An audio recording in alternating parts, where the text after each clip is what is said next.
नमस्कार, मैं रवीश कुमार। हिंदू औरतें हों या मुस्लिम औरतें, संवैधानिक, सामाजिक, राजनीतिक और धार्मिक संस्थाओं से वो अपने हकों के लिए आज भी लड़ रही हैं, कल भी लड़ती रहेंगी। कहीं 3 तलाक का मसला है तो कहीं गर्भ में बेटी मार दिए जाने का मसला।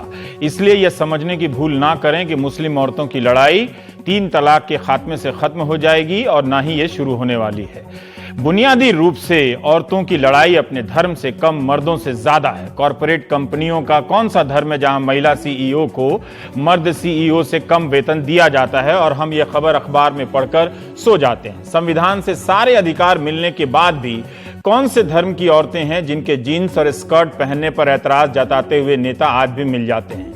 आज भी केरल के सबरीमाला मंदिर में औरतों को रजस्वला के समय अंदर जाने की अनुमति नहीं है।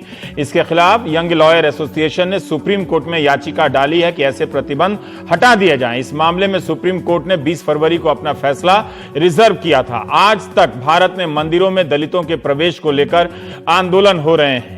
मई 2016 में उत्तराखंड के एक मंदिर में दलितों के प्रवेश को लेकर बीजेपी के सांसद तरुण विजय ने जब आंदोलन किया तो उन पर जानलेवा हमला हो गया। लेकिन वहीं कई वर्ष पहले पटना के हनुमान मंदिर में दलित पुजारी को आराम से बिठा दिया गया। उसी तरह शनि शिंगणापुर में महिलाओं के गर्भगृह तक जाने को लेकर औरतों ने जोरदार आंदोलन किया। धर्म गुरुओं ने इस लड़ाई की शुरुआत नहीं की थी, तृप्ति देसाई नाम की महिला ने की। मतलब औरतों को अपनी धार्मिक संस्थाओं और संवैधानिक संस्थाओं से अकेले ही लड़ना पड़ेगा, बिना लड़े मर्द उन्हें एक कुर्सी तक नहीं देने वाले। हाजी अली का मामला भी ऐसा ही है। मध्य प्रदेश और राजस्थान में दलित दूल्हों को पत्थर से मारने की खबरें आज भी आती हैं जब वे घोड़ी चढ़ते हैं या कार से जाते हैं। इसलिए कहा कि समाज को बदलने की लड़ाई लंबी है।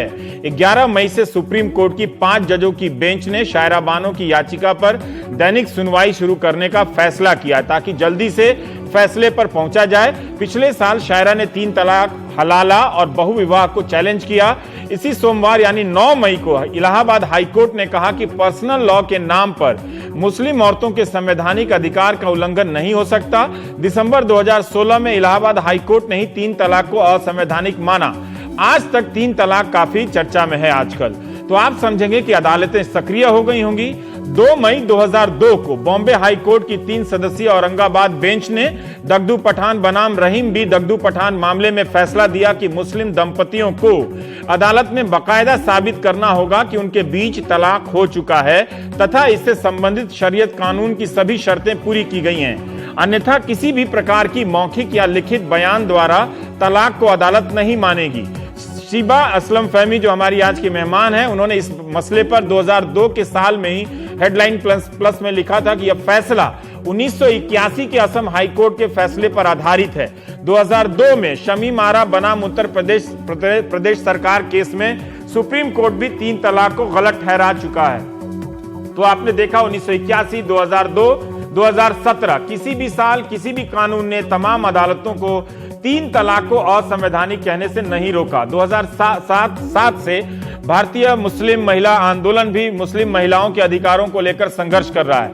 यह इसलिए बताया ताकि दर्शकों के बीच भ्रम न फैले कि इस लड़ाई को हमारे नेता किसी सामाजिक सुधार के मकसद से सपोर्ट कर रहे हैं। अगर वो वाकई सीरियस होते तो संसद में इसे हटाने का कानून ले आते और जनता के बीच इस बहस को ले जाते। लेकिन अदालत की आड़ में टीवी चैनलों को आगे करके यह खेल ना खेला जाता। अब रहा यह सवाल कि जब कई फैसलों में 3 तलाक को असंवैधानिक माना गया है तो सुप्रीम कोर्ट में क्या नया फैसला होने वाला है। हमारे आज के मेहमान फैजान मुस्तफा ने इस फैसले पर ट्रिब्यून, दी वायर, स्क्रोल और इंडियन एक्सप्रेस में कई लेख लिखे हैं। उनके कुछ बिंदु हैं। 2011 की जनगणना रिपोर्ट के अनुसार मुस्लिम महिलाओं में तलाक 0.56% है।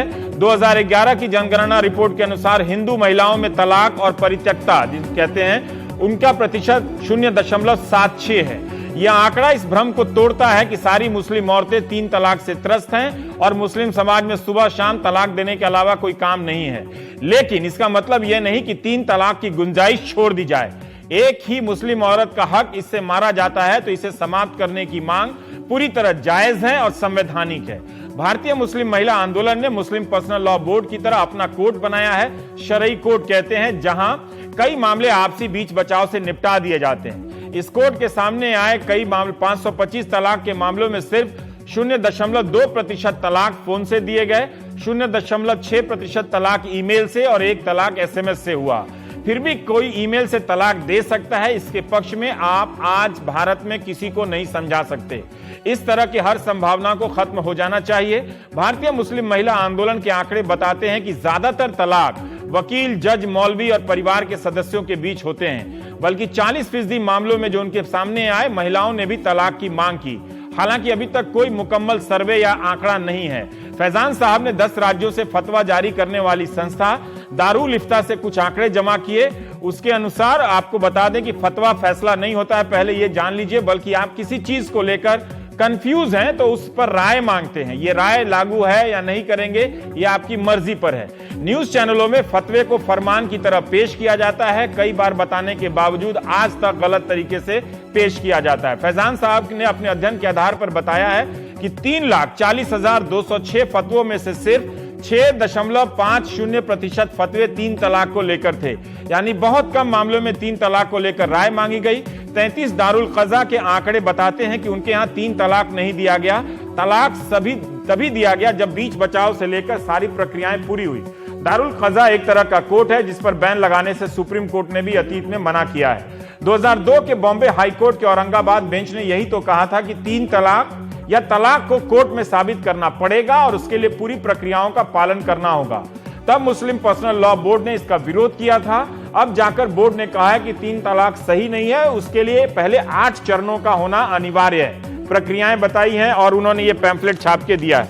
यह बड़ा फैसला तो है, लेकिन क्या इससे 3 तलाक समाप्त करने वाले, उसकी मांग करने वाले संतुष्ट होंगे? यह मसला टीवी के लिए महीनों से तमाशा भी बना हुआ है। कई मौलाना 3 तलाक के पक्ष में अजीब अजीब तर्क दे रहे हैं, जिन्हें टीवी पर ना आने वाले कई मौलाना बेहद एतराज से देख भी रहे हैं। महाराष्ट्र में शिक्षण संस्था चलाने वाले और इस्लामिक विद्वान अतहर ब्लड बैंक के जो चेयरमैन हैं, उन्होंने सैयद शहाबुद्दीन सल्फी फिरदौसी, उन्होंने फोन पर मुझे बताया कि यह मसला इंसानियत का है, कौम का नहीं। इंसानियत कहती है कि औरतों के साथ नाइंसाफी इस्लाम के खिलाफ है। जो लोग 3 तलाक देते हैं वो मजहब का मजाक उड़ाते हैं। तो हम प्राइम टाइम में बात करेंगे। हमारे 3 मेहमान हैं। फैजान मुस्तफा साहब हैं, वाइस चांसलर नलसर हैदराबाद, खातून शेख हैं मुंबई से, भारतीय महिला मुस्लिम आंदोलन, और शिबा असलम फहमी हमारे साथ हैं इस दिल्ली स्टूडियो से, रिसर्च फेलो। फैजान साहब, मैं आपसे थोड़ा स्पष्ट होना चाहता हूं कि कई हाई कोर्ट से लेकर सुप्रीम कोर्ट तक कई मामलों में अदालतों को ये किसी प्रकार की अड़चन नहीं आई कि इसे असंवैधानिक घोषित किया जाए, फिर भी ये बार बार संवैधानिक और असंवैधानिक होने और ना होने के मामले में ये मामला उन्हीं के दरवाजे पर क्यों पहुंच जाता है?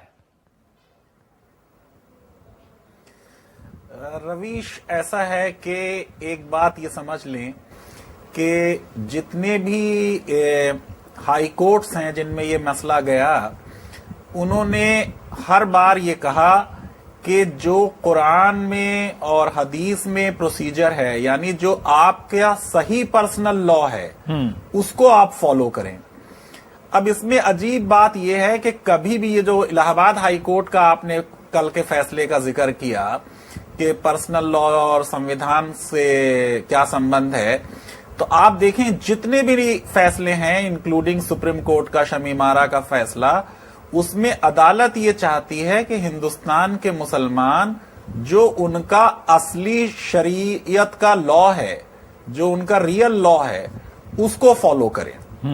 दूसरी चीज ये आप समझ लीजिए कि किसी भी चीज को असंवैधानिक कहने के लिए 2 चीजें होनी चाहिए। एक तो ये कि वो लॉ हो, लॉ को असंवैधानिक करते हैं, या ये कि वो एग्जीक्यूटिव का कोई एक्शन हो जिसको असंवैधानिक करते हैं।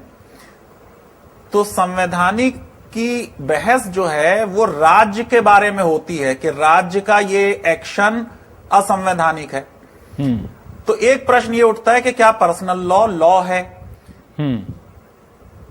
इस पे बॉम्बे हाई कोर्ट और सुप्रीम कोर्ट के कई फैसले हैं जिसमें उन्होंने इसको लॉ नहीं माना है।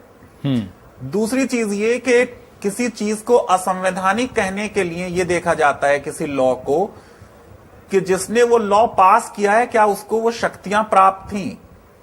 यानी अगर पार्लियामेंट ने लॉ बनाया है तो क्या पार्लियामेंट को वो पावर थी यूनियन लिस्ट के तहत या कॉन्करेंट लिस्ट के तहत। और दूसरे, क्या वो लॉ किसी मौलिक अधिकार का हनन करता है। ठीक है।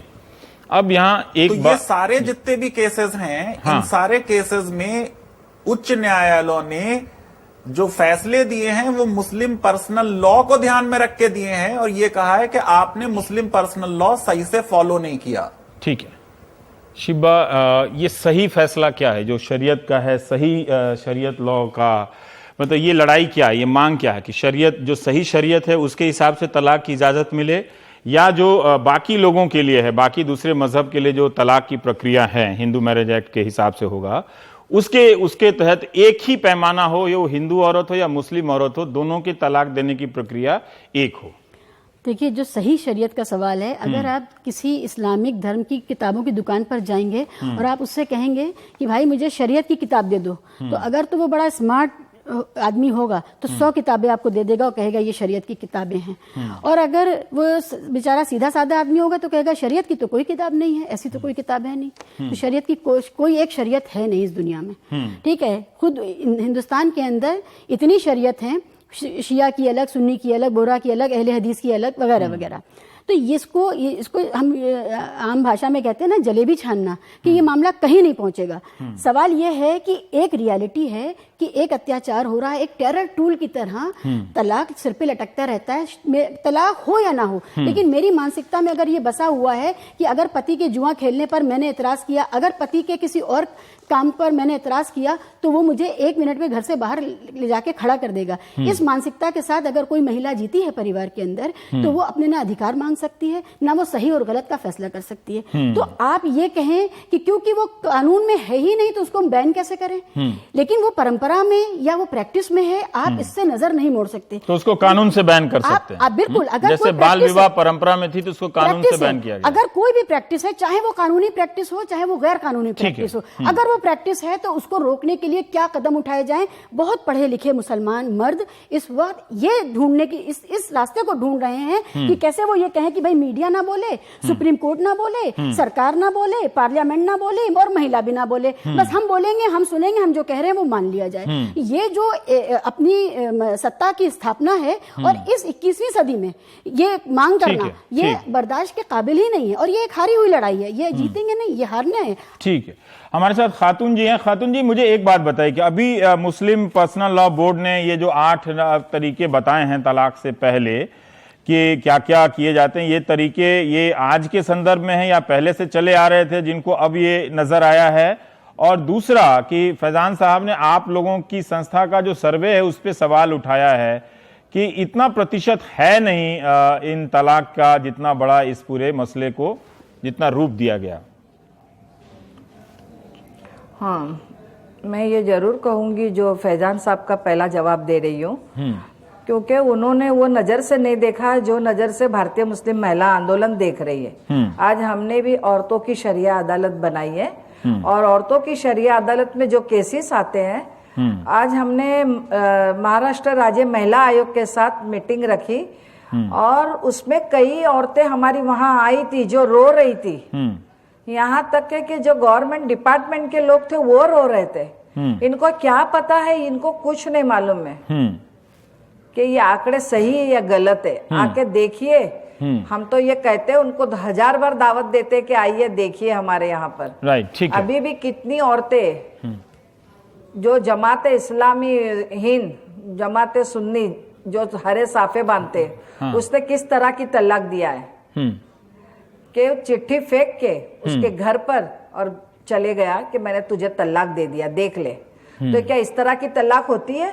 व्हाट्सएप पे तलाक दे रहे, इस तरह की तलाक हो रही है? हाँ, मेरे दिल में आया तो मैंने तलाक दिया।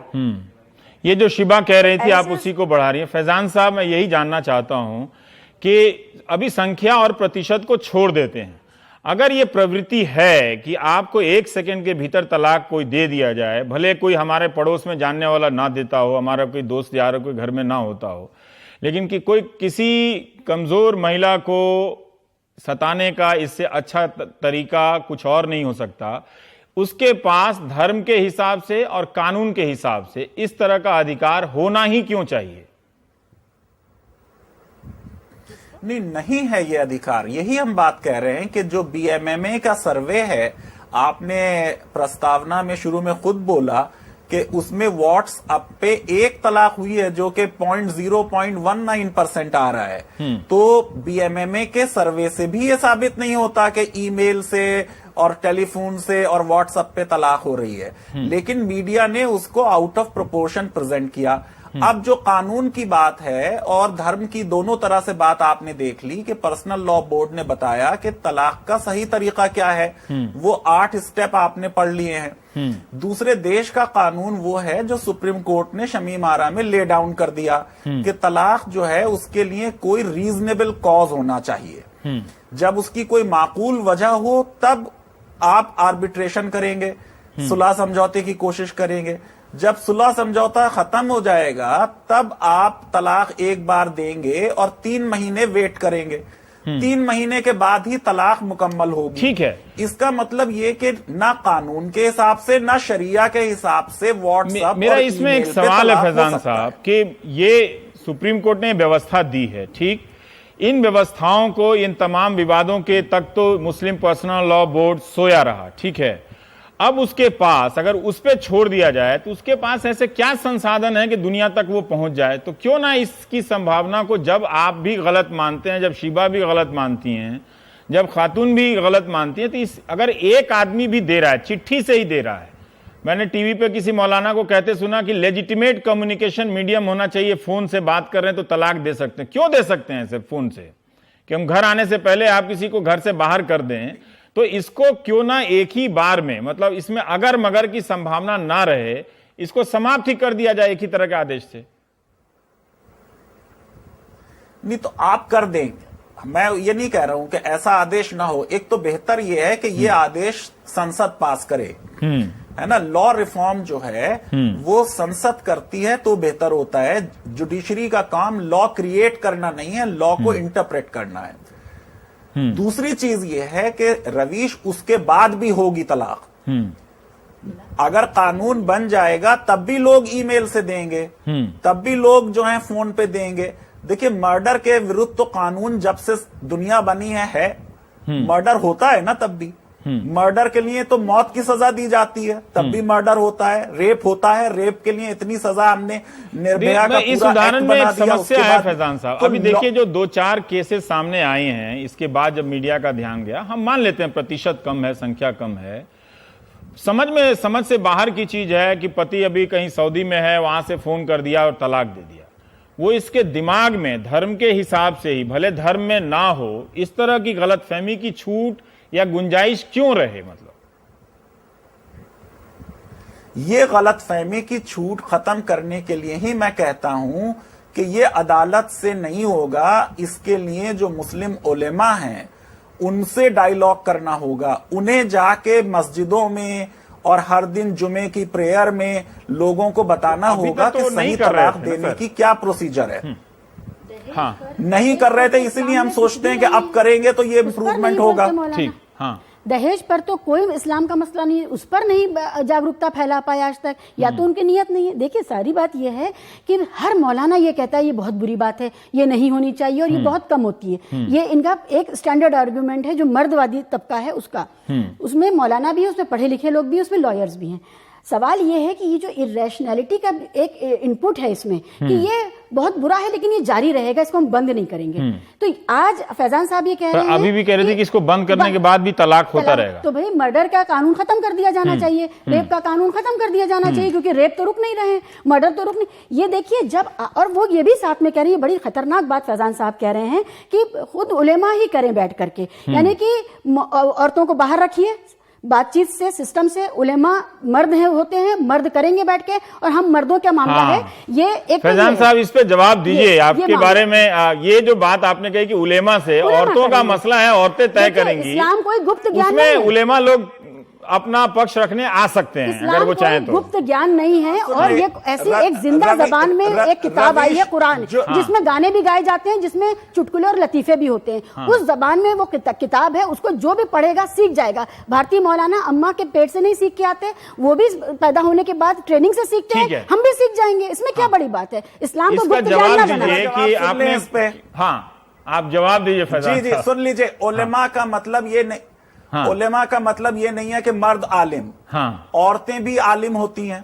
हाँ। और औरतें, अब देखिए शरिया कोड जो लोग चला रहे हैं बीएमएमए वाले, हाँ। या और हैं उज़मा नाहिद है बॉम्बे में, हाँ। वो चला रही हैं, या डॉक्टर अस्मा है हैदराबाद में, तो ये सारे लोग जो मुस्लिम विमेन उलेमा भी हो सकते हैं, ऐसा बात नहीं फतवा आया है देवबंद से। इनफैक्ट मेरा कहने का मतलब, नहीं, मेरी बात सुन ले जरा, मेरी बात सुन ले। हाँ। मेरे बात बिल्कुल ये समझी नहीं है, इसलिए मैं बता दूं। मेरा कहने का मतलब ये है कि किसी लॉ से सिर्फ रिफॉर्म नहीं होता।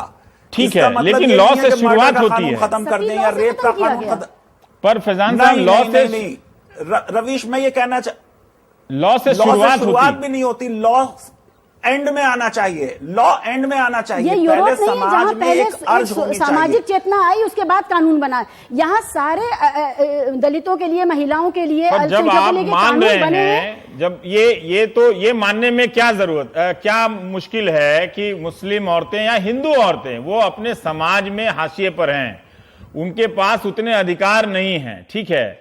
तो फिर अगर वो अपनी लड़ाई लड़ती हैं, जैसे तृप्ति देसाई ने अपनी लड़ाई लड़ी, जैसे खातून जी लड़ाई लड़ी, वो अपनी जिंदगी देख रही है ना, जितनी सहानुभूति या करुणा खातून जी को होगी, उतनी सहानुभूति तो मौलाना आलिम को नहीं होगी, जो मर्द आलिम है। जो स्त्री आलिम है, मैं उसकी बात नहीं कर रहा हूं। तो ये लड़ाई अगर तय भी होनी है तो इन औरतों को ही क्यों नहीं तय करना चाहिए कि उनके अधिकार कैसे होंगे? रवीश, ऐसा है कि औरतों का पार्टिसिपेशन के विरोध नहीं हो रहा है। औरतों का पार्टिसिपेशन वेलकम है, उनका इनिशिएटिव वेलकम है। उन्होंने इस चीज को एक मास मीडिया में रेस नहीं, करके इसमें फैजान साहब आपकी ये राय हो सकती है। वेलकम है फैजान साहब, नहीं रवीश, हाँ। नहीं रवीश, जरा बात सुन लें। हाँ। यहाँ जो कल्प्रिट है वो मर्द है, उस मर्द को समझाया जाना जरूरी है। ठीक है। उस मर्द को समझाने के लिए जो मस्जिद में इमाम साहब हैं, जहां वो जाता है, वो समझता है कि ये सही बताएंगे। पर जब तक कानून दीन का क्या डंडा है, नहीं तो रहेगा, वो मस्जिद मेरा के एक इमाम सवाल है साहब- आपसे, मैं एक और सवाल फिर मैं खातून जी के पास जाऊंगा कि आप भले कह रहे हैं ये बात, अब शिवा मतलब दर्जनों उदाहरण दे रही हैं कि मौलाना लोग औरतों से बात ही नहीं करना चाहते इन मसले पर, हैं करने वाले हैं, बहुत सारे होंगे, लेकिन जब ये मसला अगर समाज के भीतर छोड़ दिया जाए, तो समाज ने इन 70-75 सालों में कोई इसकी पहल की नहीं ना। 1981 से असम हाईकोर्ट, 2002 से Aurangabad bench, supreme court, Allahabad high court, तमाम तरह की अदालतों में आप ही कहते हैं कि इसका फैसला था, तब वो क्या कर रहे थे ये लोग? भाई रवीश, इसीलिए हमने लिखा था कि पर्सनल लॉ बोर्ड रिग्रेसिव है। हाँ। इसीलिए मैंने लिखा कि पर्सनल लॉ बोर्ड अनयील्डिंग है। हाँ। और इसीलिए मैंने कहा कि अब अगर उन्होंने ये फैसला लिया तो ये प्रशंसा इसकी करनी चाहिए कि चलिए देर आए दुरुस्त आयद। हाँ, ठीक है। अब एक छोटा सा पॉइंट छोटा सा पर्सनल पॉइंट लॉ है। बोर्ड आपने इंट्रोडक्शन में भी कहा कि काजी कोर्ट को सुप्रीम कोर्ट ने स्ट्रक डाउन करने से मना कर दिया।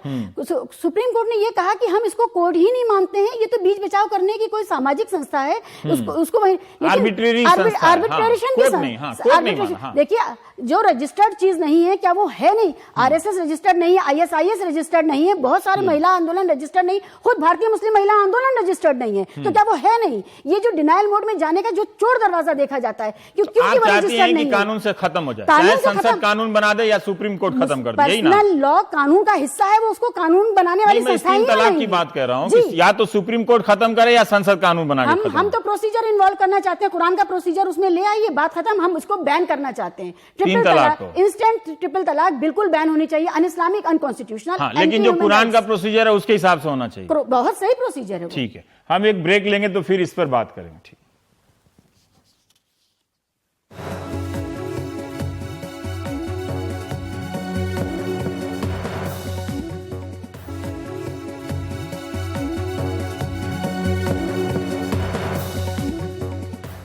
हम लौट आए। खातून जी, आपसे मेरा एक सवाल है। अभी शिवा कह रही हैं कि कुरान की प्रक्रिया के हिसाब से तलाक हो। अब ये प्रक्रिया कौन तय करे? मतलब ये जो मुस्लिम पर्सनल लॉ बोर्ड ने तय किया है, 8 प्रक्रियाएं बनाई हैं, क्या वो कुरान की प्रक्रिया के अनुकूल है, या आप चाहती हैं कि सुप्रीम कोर्ट या संसद, जैसा फैजान साहब कह रहे हैं, कि कानून बनाकर इन चीजों को कोडिफाई कर दे, जिससे हर जगह एक ही तरह का एक फॉर्मेट रहे तलाक देने का? बराबर है, लेकिन एक जैसा कानून तो हम भी नहीं मानेंगे, क्योंकि हम यूनिफॉर्म सिविल कोड को नहीं मानेंगे।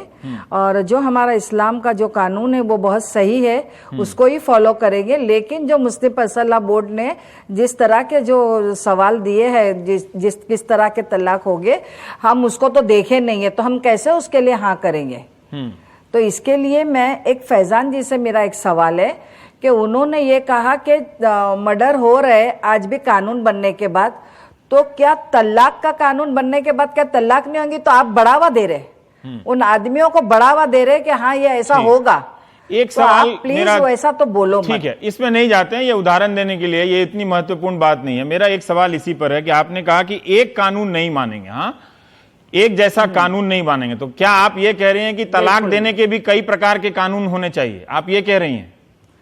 बिल्कुल बिल्कुल, जैसे फंस के निकाह है, हाँ, खुला है जो औरत ले सकती है, हाँ, और जो तलाक है जैसे 3 तलाक है वो तलाक एहसन के तुरु हो, तलाक एहसन के तुरु हो, हाँ। और जो 2 विटनेस उनके हो, 2 इनके हो, और आपस तो में बैठ सारी के ये बहस- तलाक हो। जी, खातून ऐसा जी, नहीं है कि एक दहलीज पर खड़े रह के तलाक दे। जी, सारी बहस ये हो रही है कि मतलब चारों दिशाओं में हिंदुस्तान के तलाक को लेकर जिस तरह से बाहर खत्म किया गया है 3 तलाक वाला इंस्टेंट, इसको खत्म करके एक तरह का कानून बने। आप कह रहे हैं कि अलग अलग कानून होना चाहिए, इस्लामिक फिरकों के हिसाब से, सेक्ट के हिसाब से, शिया सुन्नी, आम दर्शक ऐसे समझे, बोहरा के हिसाब से। फैजान साहब, आप इससे सहमत हैं?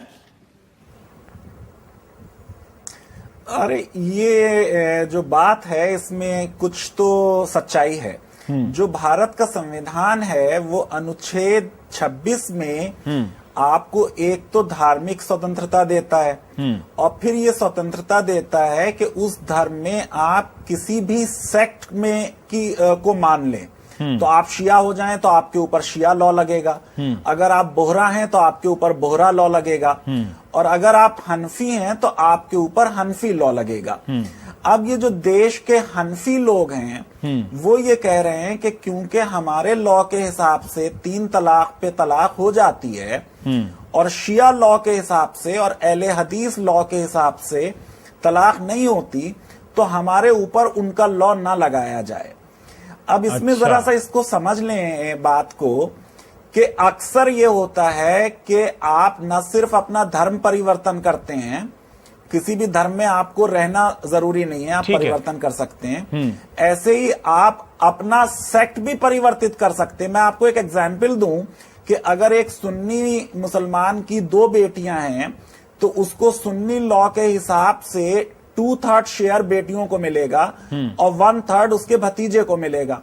अब अगर ये सुन्नी मुसलमान चाहता है कि मेरी बेटियों को ही पूरा शेयर मिल जाए तो ये फौरन शिया हो जाता है और ये कहता है कि साहब मुझे शिया लॉ के हिसाब से मेरी बेटियों को 50-50% मेरा एक इससे सवाल है, ये इंपॉर्टेंट मोड है आपके जवाब का, फ्रीडम है। ठीक है, ये इस तरह की बहस, ये बात तो आई ना। मैं ये जानना चाहता हूं फैजान साहब कि अगर सुप्रीम कोर्ट ने मान लेते हैं कि 3 तलाक, इंस्टेंट 3 तलाक को बैन कर दिया, ठीक, लेकिन ये जो विविधताएं आप कह रहे हैं कि शिया के लिए अलग, सुन्नी के लिए अलग, या हनफी के स्कूलों के लिए अलग, ये बरकरार रहे, क्या ये सुप्रीम कोर्ट ये भी फैसला देगा क्या?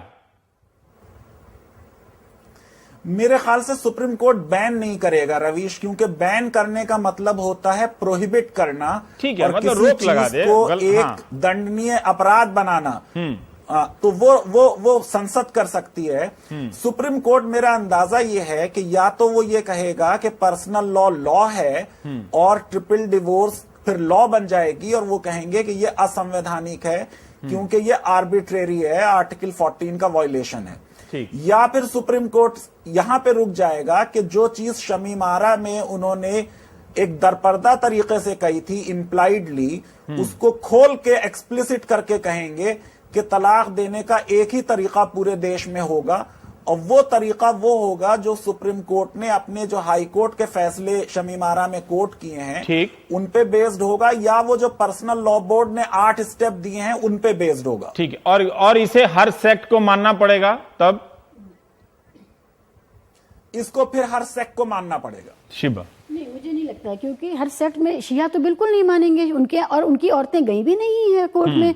बोहरा और मेमन और जब लागू हो जाएगा ये, नहीं, ऐसा नहीं होगा। ये मामला सिर्फ सुन्नी सेक्ट का है और सुन्नियों के बीच की ही आपस का की ये सारा झगड़ा है। और ये अगर कोर्ट कुछ कहता है, क्योंकि सुन्नी सबसे बड़ी तादाद में है, वो अपनी समाज के अंदर बहुसंख्यक जो है, कोर्ट का फैसला होगा वो सुन्नी के हिसाब वो से सुन्नियों के लिए होगा, वो शियों पर लागू नहीं होगा, वो दूसरे मसलकों पर लागू नहीं होगा, क्योंकि वहां पीस है, वहां कोई झगड़ा है नहीं इसको लेकर के। कई दर्शक पूछते हैं कि क्या औरतों को भी तलाक देने का, 3 तलाक देने का अधिकार है? बिल्कुल नहीं है, नहीं है। बिल्कुल नहीं है। और इसी वजह से हम कहते हैं कि एक तरफा अधिकार किसी को नहीं होना चाहिए, एक याचक की तरह मांगता है। इस कानून को रद्द करते हुए जैसे फैजान साहब और खातून भी इशारा कर रही हैं कि वो नहीं चाहती कि उनके पर्सनल लॉ में दखलंदाजी हो, तो क्या आप वो चाहती हैं कि कानून सरकार ही बना दे? नहीं, बिल्कुल भी नहीं। हम लोगों का लगातार यही मुतालबा है कि कुरान में जो प्रोसीजर दिया गया है, देखिए हम नया कानून नहीं मांग रहे हैं, नया कानून आप नहीं मांग रहे हैं, हम कह रहे हैं जो कानून है वही रहे, प्रोसीजर इंट्रोड्यूस कर दीजिए। अभी पता नहीं कैसे और वो कानून जो शरिया कोर्ट है उसी में अमल हो जाए, या उसमें तलाक कराने के लिए वकील ढूंढना पड़े, कोर्ट में जाना पड़े? देखिए, तलाक कराने के लिए वकील या काजी या किसी की भी जरूरत नहीं है, अगर घर वालों ने ही उसी प्रोसीजर को फॉलो कर दिया है। जी, संक्षेप में फैजान साहब, अलग है, हम फिर इस पर आगे भी चर्चा करेंगे, कई बार कर चुके हैं, फिर भी हम जानना चाहते हैं कि अगर नया व्यवस्था क्या होगी, नई व्यवस्था क्या हो सकती है? फिर इसकी कोई समझ नहीं है हमारे सामने। नई व्यवस्था कुछ नहीं होगी। नहीं रवीश, एक तो मैं बता दूं कि मैंने अपने कई लेख में लिखा है कि मुसलमान औरतें जो ये पूरा मूवमेंट चला रही हैं, वो बेचारी मांग ही कुछ नहीं रही, वो ये मांग रही हैं कि जो कुरान में लिखा है वो हमें दे दो। और मैंने इसकी तारीफ की है। दूसरी चीज के सुप्रीम कोर्ट भी इस केस में सिर्फ इतना ही करेगी कि जो कुरान में तलाक देने का तरीका दिया हुआ है और जिसको अब पर्सनल लॉ बोर्ड ने मान लिया है, वो उसको कहेंगे कि तलाक इस तरीके से होनी चाहिए। देखिए, सारे मुस्लिम्स जो हैं इसमें वो कह रहे हैं हमें धर्म की स्वतंत्रता है, और धर्म की स्वतंत्रता वो है जो उनका धर्म है, और वो कह रहे हैं कि धर्म वो है जो कुरान में लिखा है। ठीक है, बहुत बहुत शुक्रिया। देखिए, एक बात है, अगर मुस्लिम पर्सनल लॉ बोर्ड सीरियस होता अपने इन 8 प्रस्तावों को लेकर, तो कम से कम भारतीय महिला मुस्लिम आंदोलन के यहां तो एक फैक्स करवा सकता था, है कि नहीं? तो ये तो अगर आप अपने ही सहयोगी संगठनों को नहीं पहुंचा रहे हैं तो कैसे भरोसा करें कि आप करोड़ों लोगों में पहुंचा देंगे? हालांकि आप संगठन 10 कर लेते हैं, है ना, तो उसको पता नहीं आप मानते हैं कि नहीं मानते, ये अलग का झगड़ा है।